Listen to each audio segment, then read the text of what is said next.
మనది సోమవారం, మనదిది మంగళవారం. మనం చేస్తే మంచి పని, పక్కోడు చేస్తే చెడ్డ పని. దేశంలో, రాష్ట్రంలో నిరుద్యోగుల విషయంలో ఇదే జరుగుతా ఉన్నది. ఢిల్లీలో ఉన్నటువంటి కేంద్ర ప్రభుత్వం కావచ్చు, తెలంగాణలో ఉన్నటువంటి ఇక్కడ కాంగ్రెస్ ప్రభుత్వం గానీ, ఇద్దరు కూడా నిరుద్యోగుల విషయంలో వ్యవహరిస్తున్న తీరు ఇట్లనే ఉన్నది. ఆయన 2,00,00,000 ఉద్యోగాలని చెప్పిండు, ఈయన 2,00,000 ఉద్యోగాలని చెప్పిండు. ఇప్పటివరకు 2,00,00,000 ఉద్యోగాలు రాలేదు, ఇక్కడ 2,00,000 ఉద్యోగాలు రాలేదు. మరీ ముఖ్యంగా తెలంగాణలో నిరుద్యోగులను చాలా నమ్మించిర్రు 2023 ఎలక్షన్ల ముందు. బీఆర్ఎస్ ప్రభుత్వం మీకు ఉద్యోగ నోటిఫికేషన్లు ఇయ్యలేదు అని. దట్టు వాళ్ళు ఏవైతే నియామక ప్రక్రియలకు సంబంధించి, రిజర్వేషన్ల ప్రక్రియకు సంబంధించి, జోనల్ వ్యవస్థకు సంబంధించి చాలా మార్పులు, చేర్పులు, కోర్టు కేసులు వీటి వల్ల కొంత ఆలస్యమైంది. అట్లాగే ఇన్ని జరిగినా ఈ జోనల్ వ్యవస్థ వల్ల అక్కడ ఢిల్లీలో కేంద్ర ప్రభుత్వం ఆలస్యం చేసినప్పటికి కూడా అటో ఇటో 1,60,000కు పైగా అప్పుడు వాళ్ళు నోటిఫికేషన్లు ఇచ్చి ఉద్యోగాలు ఇచ్చారు బీఆర్ఎస్ గవర్నమెంట్లో. ఇంకెక్కువనే ఉంటే మేము దాదాపుగా 2,00,000 వరకు ఇచ్చినామని, 2,00,000 పైగా ఇచ్చినామని వాళ్ళు చెప్పుకుంటారు.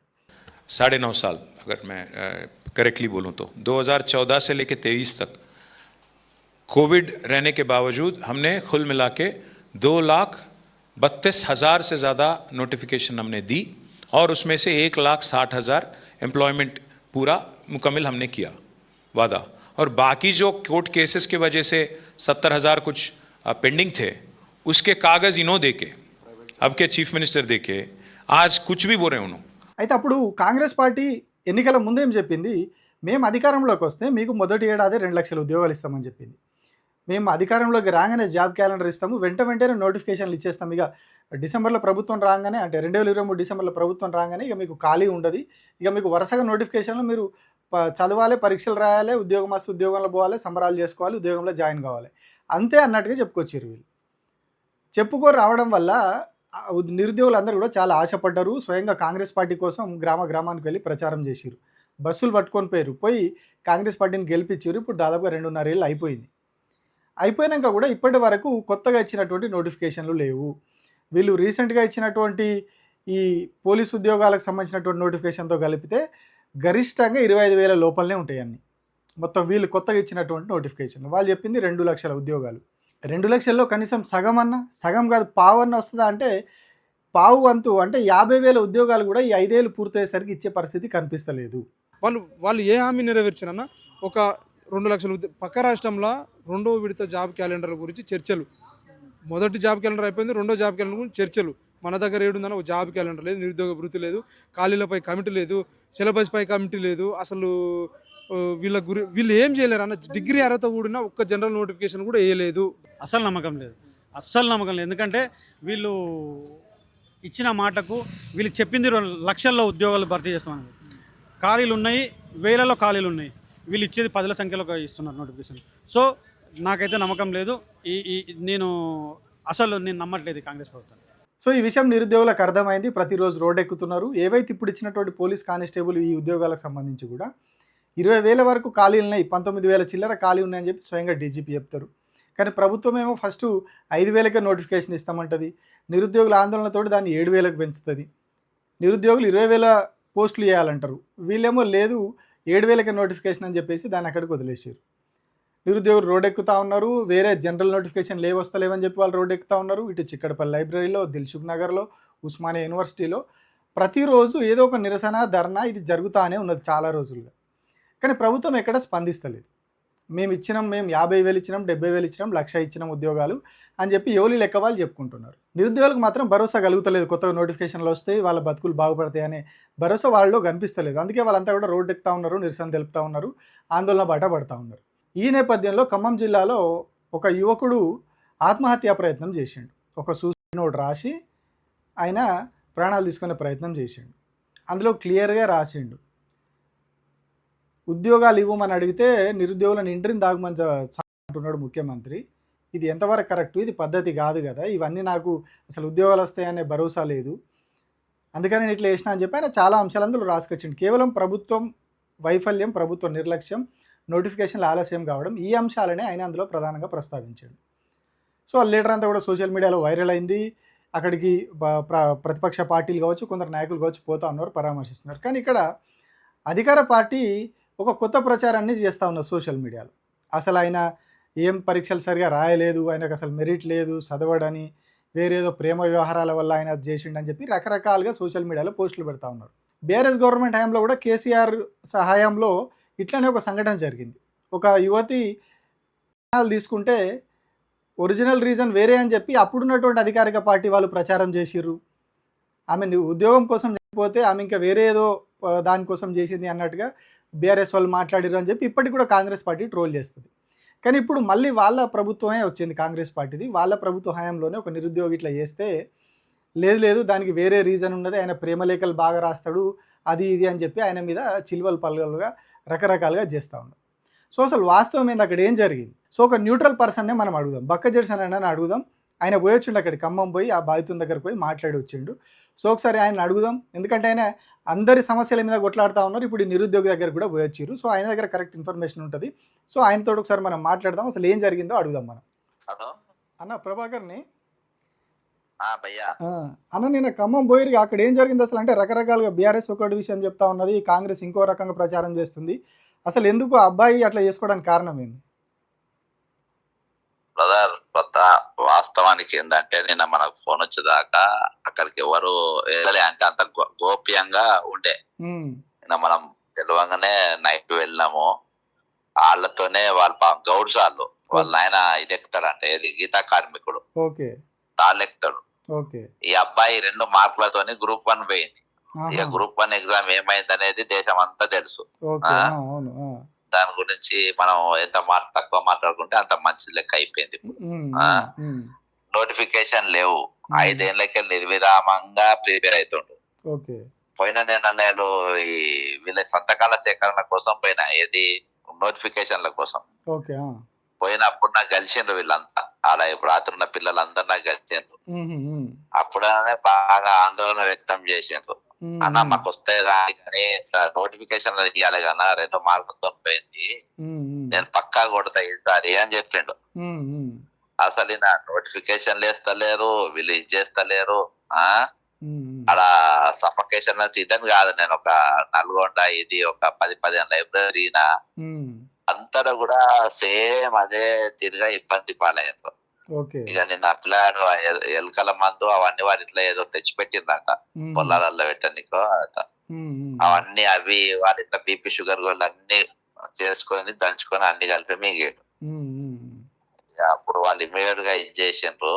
అక్కడ వినని కాదు, వాళ్ళ ఉన్న నిరుద్యోగులు కూడా అంతా అదే వ్యక్తం చేసిండ్రు. వాళ్ళ మొత్తం నోటిఫికేషన్లు అని చెప్పి మన కార్యకర్తలు లెక్క వాడుకున్నారు, పోలింగ్ ఏజెంట్ వాడుకున్నారు, ఎమ్మెల్సీ ఎలక్షన్ కూడా వాడుకున్నారు. కనీసం మేము గ్రాడ్యుయేట్స్ ఖాళీ గజ్జ కట్టుకొని మీరు తిరిగినా మీకు ఎవరిని చెప్పుకుంటా మేము తిరుమల చేస్తే కనీసం ఆయన కూడా మా ముఖం చూస్తా, నోటిఫికేషన్ సబ్జెక్ట్ ఎత్తుతలేరు వీళ్ళు, ఏందనమ్మ బతుకు అని చెప్పేసి ఇక రాత్రి ఛాన్సే మాట్లాడి అబ్బాయి లోపట. వీళ్ళు ఎన్ని ప్రచారం చేసినా వాస్తవం అది. పట్టి నియోజకవర్గ సొంత ఆయనేమో కుటుంబ సభ్యులతోని మంచిగా పర్సంటేజ్ వేసుకుంటా విదేశాలు తిరుగుకుంటా ఆయన ఉంటాడు. కింద పురాణేమో సాగు వదిలేస్తారు. ఆ నౌకర్లకు క్లారిఫికేషన్ ఇవ్వాలి కదా. అంటే అప్పుడు ఎలక్షన్ అప్పుడు ఇదే బట్టి విక్రమార్క కదా, ఇగో ఇది గ్యారంటీ పేపరు, ఇది దాచి పెట్టుకోర్రి, ఇది ఒక బంగారం లెక్క వెండి లెక్క అని చెప్పి సందుకులో దాచుకోండి అని చెప్పిండు కదా ఆయననే. ఇప్పుడు అది డైపర్ కూడా పనికి రాదంట పేపర్. చిన్న పిల్లలకు డైపర్ పేపర్ లెక్క కూడా పనికి రాకుండా అయిపోయింది అలా సంతకాలు. దొంగలు ప్రజలు దొంగలు అని చెప్తున్నా కదా. ఈరోజు కమిషన్లు చేయాలి, దందాలు చేయాలి. ఇలా పదవులతో దందాలు చేస్తుందంటే ముఖ్యమంత్రి ఉప ముఖ్యమంత్రి దందాలు చేస్తున్నారు కూడా. పోనీ వీళ్ళంటే 424 గాండ్లు ఓకే. రాహుల్ గాంధీ ప్రియాంక గాంధీకి వాళ్ళే కదా వచ్చింది లైబ్రరీ కాడి, మళ్ళీ ఎందుకు వస్తలేరు? ఎలక్షన్ల అప్పుడు ఒక తీర్థం నడుపుతారు దాకా, ఒక తీర్థం అయిపోగానే కథం క్లోజ్. అయితే అన్న ఇక్కడ ఇంకొక క్వశ్చన్ బాగా వినిపిస్తా ఉన్నది. ఇప్పుడు వీళ్ళు వచ్చి 2.5 ఏళ్ళు అవుతున్నది, ఇంత తక్కువ టైంలో ఎందుకు నిరుద్యోగులు ఇంత నిరుత్సాహానికి గురి కావడం కావచ్చు, ఆగ్రహంతో రోడ్ల మీదకి రావడం కావచ్చు, ఇట్లాంటివి ఎందుకు జరుగుతున్నాయి ఇంత తక్కువ టైంలో అనేది ఇంకొకటి ప్రశ్న. ఇప్పుడు తక్కువ టైం ఏంటంటే ఇక ఇది వీళ్ళు ఇప్పుడు కార్యకర్తలకు పనిచేసారు, రాగానే నోటిఫికేషన్లు అని చెప్పారు. ఈరోజు కానిస్టేబుల్ అన్నారు, డిఎస్సి పోస్టులు ఇప్పుడు దాదాపు 30,000 టీచర్లు లేకుండా పనిచేస్తున్నారు. 30,000 చిన్నపిల్లలు చదువుకున్న ప్రభుత్వ స్కూళ్ళల్లో దాదాపు 30,000 స్కూల్ టీచర్లు, కానిస్టేబుల్ దాదాపు 29,000. ఇన్ని పోస్టులు మీరు ఖాళీలు పెట్టుకొని నా దగ్గర ఉన్న రిపోర్ట్ నా దగ్గర నేను తయారు చేసిన జాబ్ క్యాలెండర్ స్టార్ట్ కదా టోటల్ గా 33 జిల్లాలు కలిపి నేను అక్కడ ప్రదర్శన ఇచ్చిన, మీకు వీడియో కూడా పంపిన. రెండు ఏ డిపార్ట్మెంట్ లో ఎన్ని ఖాళీలు ఉన్నాయో విన్నా. ఒక డిఎస్సి టీచర్లు ఇవి కాక, ఒక డిఎస్సి అంటే టీచర్లు పోలీసులు కాక 2,67,000 పోస్టు ఖాళీలు ఉన్నాయి. 257,000 పోస్టులు, అదే 2,67,000 పోస్టులు ఉన్నాయి. ఇవాళ ప్రాముఖ్యత దానికి ఇవ్వాలి, స్ట్రక్చర్ లేదు నువ్వు ఎట్లా చేస్తావు అబ్బా. ఇవాళ అన్లిస్ట్కి వచ్చింది. ఇవాళ ఇప్పుడు సరే ఉన్నాయి, ఇన్ని రోజులు తిన్నారు, తల్లిదండ్రులు ఎన్ని రోజులు అని పెడతారు. ఇప్పుడు ఒక్కోళ్ళు 35-40 ఏళ్ళకి వస్తుండ్రు నోటిఫికేషన్ లేక. ఏజ్ బార్ అయిపోతుంది, మా బతికెట్లా అని.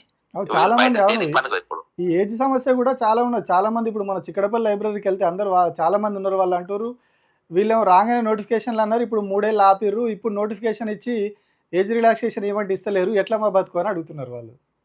నేను 49 ఇమని చీఫ్ సెక్రటరీ కలిసి ఇచ్చిన లెటర్లు, అది ఇచ్చిన జాతీయ 2 కలిపి ఇచ్చిన. మన అమరవీళ్ళదేమో దుకాణం తీసి పెట్టింది కదా ఇక్కడ 3-4 రోజులు, వారం రోజులు. ఆ దుకాణానికి కూడా పోయినా, అలా వరుస మంచిగా 35 కూర్చున్నట్టు కూర్చున్నది కొనకేలా కొన్నదాకా. అందరికి తలా ఒక పేపర్ ఇచ్చిన, ఉద్యోగ నోటిఫికేషన్ ఖాళీలు ఇచ్చిన, ఇవి ఇచ్చిన. వెంటనే చేయండి, ఇది నిరుద్యోగుల ప్రభుత్వం అన్నారు. ఇందులో ముందు వరుసలో ఉద్యోగులు ఉన్నారు, వీరున్నారు, అమరవీల కుటుంబాలు ఉన్నాయి. కాబట్టి అమరవీల కుటుంబాలు ఎవరు? నిరుద్యోగులే కదా, నిరుద్యోగుల విద్యార్థులే కదా ఆ రోజు.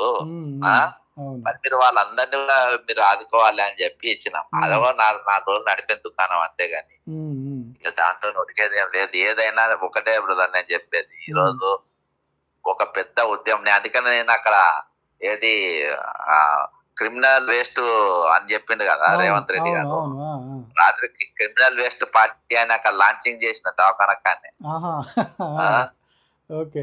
ఇక 40 లక్షల మంది నిరుద్యోగులు, ఇంజనీర్ విద్యార్థులు, వీళ్ళంతా వాళ్ళ ఫారాలు నింపరాదంట, వాళ్ళంతా క్రిమినల్ వేస్ట్. అది అని ఒక క్రిమినల్ అనొచ్చు అబ్బాయి మాట. 79 కేసులు ఉన్నాడు. దట్టు ఆయన విద్యాశాఖ మంత్రి కదా అన్న, విద్యాశాఖ మంత్రిగా ఉండి అట్లా మాట్లాడు అట్లా అనొచ్చు. ఒరిజినల్ గా ఒక క్రిమినల్ వేస్ట్ అనొచ్చా?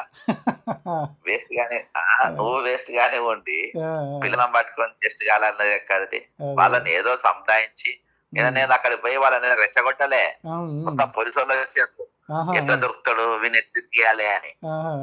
నేను మనం పోరాటం చేద్దాం, సచ్చులు వద్దు బ్రదర్ అని చెప్పిన. ఇప్పుడు పాపం వాళ్ళ నాయన వాళ్ళే బిల్లు కట్టుకున్నారు. ఇప్పుడు నేను వచ్చిపోయినాక ఇక ప్రతిపక్షాలు ఇప్పుడు లైన్, అందరూ ఒక్కొక్క లైన్ కడుతుండ్రంట. కనీసం అంటే అబ్బాయి హాస్పిటల్ ఖర్చులు కూడా గవర్నమెంట్ ఇయ్యలే, ఎవరు రూపాయి ఇయ్యలేదప్ప. రాత్రి నేను ఖర్చుల కోసం తీసుకుపోయాను ఒక 5,000 ఉంటే ఇక చూడలేని పరిస్థితులలో ఉన్నది అక్కడ. నన్ను తీసుకొని పోలీసు వాళ్ళు అడ్మిట్ చేసే నాతో కట్టించారు ఆ పోల ఆయన కడతా. 3rd డిగ్రీ ఇచ్చి వదిలేస్తారు వాళ్ళు. ఇక దానికి మనం పెట్టుకోవాలి. ఇక అట్లా పాపం వాళ్ళ నాయన తాళ్ళెక్తాడు, రోజుకు ఏ రోజు పైసలు ఆ రోజు. ఇప్పటికీ అప్పుడు 1,00,000 రూపాయల దాకా అయినాయి. ఇక రాత్రి అక్కడికి వెళ్ళి వేడుకున్న పాపం స్పందించి అక్కడ నామ నాగేశ్వరరావు వాళ్ళు వీళ్ళందరూ ఇలా వేయరు. రాత్రి అందరు రాండ్రి ఇక్కడికి, ఆ కుటుంబాన్ని ఆదుకోండి పాపం వాళ్ళు వైద్యం చెప్పి కొడుకుని కాపాడుకోవాలనుకుంటారు కదా ఎట్లయితే. ఇప్పుడు చెప్తాను కొడుకు ఏమున్నా బ్రదర్, తెలంగాణ యువత పెద్ద క్వశ్చన్ మార్క్ అయిపోయింది. ఎట్లా పడతారు ఏంటి సొసైటీ? పెద్ద మాటలేమో కొడలు దాడుతున్నాయి, ప్రాక్టికల్స్ గా చూస్తేనే గణపతి అంతలేదు. వీళ్ళు నేను చెప్తాను రాత్రిగా నా మూడ్ ఆఫ్ అయిపోయింది. ఇక్కడ ఇవాళ ఏమో చేద్దాం అనుకున్నా, రాత్రి అక్కడ పోయినాక పిల్లగాళ్ళందరినీ చూసినాక ఏంది ఇది పరిస్థితి. నిజంగా బ్రదర్ నేను 34 ఏళ్ళు కాంగ్రెస్ లో ఉన్నా గానీ ఈ కాంగ్రెస్ పార్టీ నేను ఎప్పుడు చూడలేదు జిందగీలో. ఇప్పుడు కొత్త డ్రామా ఇప్పుడు తమిళనాడు మొదలు పెట్టింది. ఇక్కడ ఉన్న కాడ పొడిచిండ్రాట. ఇప్పుడు ఇదే నిరుద్యోగులు ధర్నా చేసి రాహుల్ గాంధీ అక్కడ పోయి ధర్నా చేసి మన నగర మోడీ వారి ఇంటికాడికి పోయి ధర్నా చేస్తేనేమో తప్పని ఖండిస్తారు. మరి మేము దీని గురించి మాట్లాడి మరి వాళ్ళు ఇక్కడ మాటిచ్చిపోయినారు, ఇక్కడనేమో నిరుద్యోగులను కొడతారు, సచితట్టు చేస్తారు, ఇది అడగడానికి వీలు లేదంటారు. ఇది ద్వంద్వ వైఖరి వీళ్ళది. ఇప్పుడు మొన్న కూడా జంజీ ఉద్యమంలో కూడా ఢిల్లీలో జరిగిన దానికి రేవంత్ రెడ్డి ఖండిస్తాడు, బట్టి విక్రమార్క ఖండిస్తాడు, మహేష్ గౌడ్ ఖండిస్తాడు, రాహుల్ గాంధీ, ప్రియాంక గాంధీ, ఖర్గే అందరు ఖండిస్తారు. తెలంగాణలో ప్రతిరోజు నిరుద్యోగులను కొడుతున్నారు, లాక్కపోతున్నారు, అంత జరుగుతుంది. అంటే అక్కడో రకం ఇక్కడో రకం కొడుతుంది. అక్కడొకటి ఇక్కడొకటి ఏంటి ఇది. ఇక అంత మొన్న కొత్త టాస్క్ ఫోర్స్ వాళ్ళని ప్రవేశపెడుతున్నారు. వాళ్ళకి ఇప్పుడు అక్కడనేమో యూనిఫామ్ లేకుండా బ్యాచ్లు లేకుండా పోలీసు వాళ్ళు వచ్చి కొట్టింది అన్నారు. మరి మొన్న మా ఇంటికాడికి వచ్చిన పోలీసు వాళ్ళు బ్యాచ్లు లేవు, నేమ్ ప్లేట్ లేదు, పోలీస్ జీబు కూడా లేదు. మరి వాళ్ళని ఎవరు అనుకోవాలి? వాళ్ళ పోలీసు అనుకోవాలి, ఏమో ఐడి కార్డు వాళ్ళని పట్టుకొని వచ్చి మా మీద ప్రయోగం పెడతా అంటే మరి మేమేమనాలే? కాబట్టి ఏదేమైనా బ్రదర్, ఒక నిరుద్యోగులు ఇది ఈ ఆత్మహత్య యత్నాత్మం చేయాలి, పోరాటాలు చేయాలి, ఉద్యమాలు చేయాలి, మన నౌకర్లు మనమే తెచ్చుకోనికి ప్రయత్నం చేయాలి. కానీ రాత్రి తల్లిదండ్రులు వాళ్ళ అమ్మనాయన చూస్తే బాధ అనిపించేది. ఇంకా వయసులో ఏదో కుటుంబాన్ని చేసుకునే పరిస్థితులల్లా అది చేయడం మాత్రము దాన్ని నేను తప్పైతే ఖచ్చితంగా అది ఆత్మహత్య. కానీ ప్రభుత్వం మాత్రము ఇట్లా ఇటువంటి అవుతాయని మీకు తెలిసి కూడా మీరు ఇంకా వాళ్ళని రెచ్చగొట్టుకుంటూ పోయేటట్టుగా ప్రభుత్వ వైఖరి ఉంది. ఏమన్నా ఓవరాల్ గా అందరూ ఢిల్లీ పెద్దలు, తెలంగాణ కాంగ్రెస్ పెద్దలు ఇద్దరు కలిసి నిరుద్యోగులు మాత్రం 101% ముంచారు. ఓకేనా, చేద్దాం మనం ముందా. మీరు వాళ్ళ పక్షాన్ని నిలబడతారు, మనం కూడా మాట్లాడదాం అన్న. ఓకేనా, థ్యాంక్ యూ అక్కడ విషయాలు చెప్పినందుకు. ఇగో ఇది పరిస్థితి. కానీ బయట సోషల్ మీడియాలో కాంగ్రెస్ ఒక రకంగా ప్రచారం చేస్తుంది, ఇంకొక రకంగా ప్రచారం చేస్తారు. నిరుద్యోగులు కాదంటారు, నిరుద్యోగులు వెనకాల ప్రతిపక్ష పార్టీలు ఉన్నాయంటారు. మరి ఢిల్లీలో దేశవ్యాప్తంగా కూడా జంజీ ఉద్యమం జరుగుతుంది కదా, ఆ జంజీ ఉద్యమం వెనుక మరి కాంగ్రెస్ పార్టీ ఉందా? ఆ జంజీ ఉద్యమంలో కూడా అడుగుతున్నారు కదా నిరుద్యోగులు, 2 కోట్ల ఉద్యోగాలు ఇస్తామన్న మోడీ ఎందుకు ఇస్తలేవని వాళ్ళు అడుగుతున్నారు.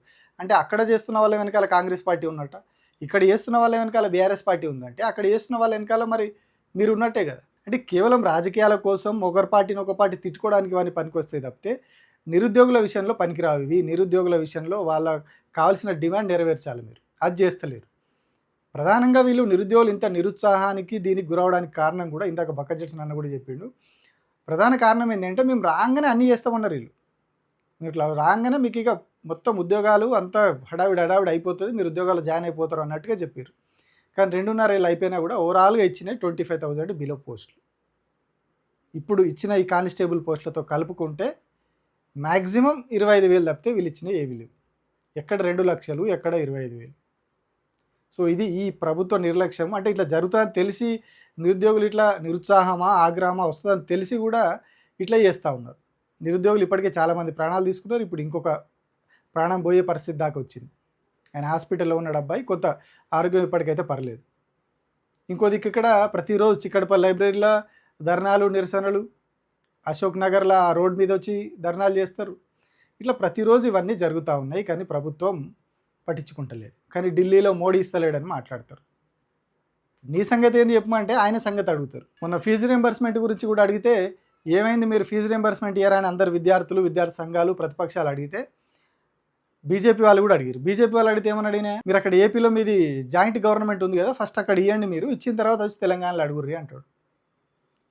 మనం తప్పు చేసేది వద్దు, పక్కకు పెడదాం, ఫస్ట్ పక్కువని తప్పు చూడాలన్నట్టుగా ఉన్నది కథ ఇది. సో ఇది చాలా ప్రమాదకర పరిస్థితిలోకి పోతా ఉన్నది. రోజు నిరుద్యోగ సమస్య. చాలా ఆగ్రహంతో ఉన్నారు, ఆవేదనలో ఉన్నారు, ఆందోళనలో ఉన్నారు. ఇది ఎటు పోతుంది, ఎట్లాంటి పరిణామాలకు దారితీస్తుందో అర్థం కాని పరిస్థితి. సో ఇప్పటికైనా ప్రభుత్వం కొంచెం వాళ్ళకి సాటిస్ఫాక్టరీగా ఉండేలాగా జనరల్ పోస్టులు ఇవ్వడం ద్వారా వాళ్ళని ఆదుకోవాలి. లేకుంటే ప్రభుత్వం వస్తారా తర్వాత ఫస్ట్ పిల్లలను కాపాడుకోవాలి. మనం మీ ప్రభుత్వం వస్తుందో రాదో, మీరు ఎలక్షన్ టైంలో నోటిఫికేషన్ ఇస్తారో, ఇంకా 2 ఏళ్ళు ఇట్లనే పెండింగ్లో పెట్టి ఓట్ల కోసం అప్పుడు ఇస్తారా, అప్పటిదాకా మరి పిల్లలు ఏం కావాలి? సో ఇదంతా కూడా కేవలం మీ ఓట్ల రాజకీయం ఇది చేస్తున్నట్టు కనిపిస్తున్నది తప్పితే ఇప్పటికే చాలా ఆగ్రహంతో ఉన్నారు యువత. సో మీరు ఎలక్షన్ టైంలో ఇచ్చినా కూడా మీకు ఓట్లేసే పరిస్థితి ఉండదు. సో దానికి మీరు మనసులో పెట్టుకొని వాళ్ళకి ఏదో ఒక ఉపశమనం చూపండి. లేకుంటే మాత్రం మీకు చాలా ఇబ్బందికర పరిస్థితులు ఉంటాయి ప్రభుత్వానికి. ఎందుకంటే గ్రౌండ్లో తిరుగుతున్నానే నిరుద్యోగులతో మాట్లాడుతూ ఉన్నా, వాళ్ళ దగ్గర అంతా పోతూ ఉంటే వాళ్ళు చెప్తున్న విషయాలని చూస్తే మాత్రం ప్రభుత్వం మీద చాలా వ్యతిరేకత ఉన్నది. ఇంకా ఇలా కొందరు కాంగ్రెస్ పార్టీకి సంబంధించిన వాళ్ళు నిరుద్యోగులను కొంత బ్లాక్మెయిల్ లాగా చేసే ప్రయత్నం చేస్తున్నారట. మీరు బయటికి వస్తే మీరు పెద్ద ఎత్తున ఆందోళన చేస్తే మీరు వాళ్ళ దగ్గర డబ్బులు తెచ్చుకున్నారు, వీళ్ళ దగ్గర డబ్బులు తెచ్చుకున్నారు, ఆ విషయాలు మేము బయట పెడతాం, మా దగ్గర స్క్రీన్ షాట్లు ఉన్నాయి, మీరు బయటికి రావద్దు అని బెదిరిస్తున్నారంట కొందరు నాయకులు. కాంగ్రెస్ పార్టీలో ప్రస్తుతం కీలకంగా ఉన్నటువంటి కొందరు నాయకులు, గతంలో ఇదే విద్యార్థులు వెంబడి తిరిగినటువంటి నాయకులు నిరుద్యోగులను బెదిరిస్తున్నారంట. అంటే అప్పుడు మీరు వీళ్ళకి సపోర్ట్ చేసిరుగా, మరి అప్పుడు కూడా మీరు ఇట్లనే ఇచ్చారా పైసలు వాళ్ళకి? ఉద్యోగాలు మీరు ఇస్తామన్నారు, అవే ఇమ్మని వీళ్ళు అడుగుతున్నారు, దానికి మళ్ళీ మీరు మీదకి వెళ్ళి బ్లాక్మెయిల్ చేస్తున్నారు. ఇది అసలే కరెక్ట్ కాదు మీరు చేస్తున్నది. ఇది మీకే బెడిసి కొడుతుంది, అది మనసులో పెట్టుకొని పనిచేయండి. లేకుంటే ఇక మీ భవిష్యత్తు మీరే ఆలోచించుకోండి.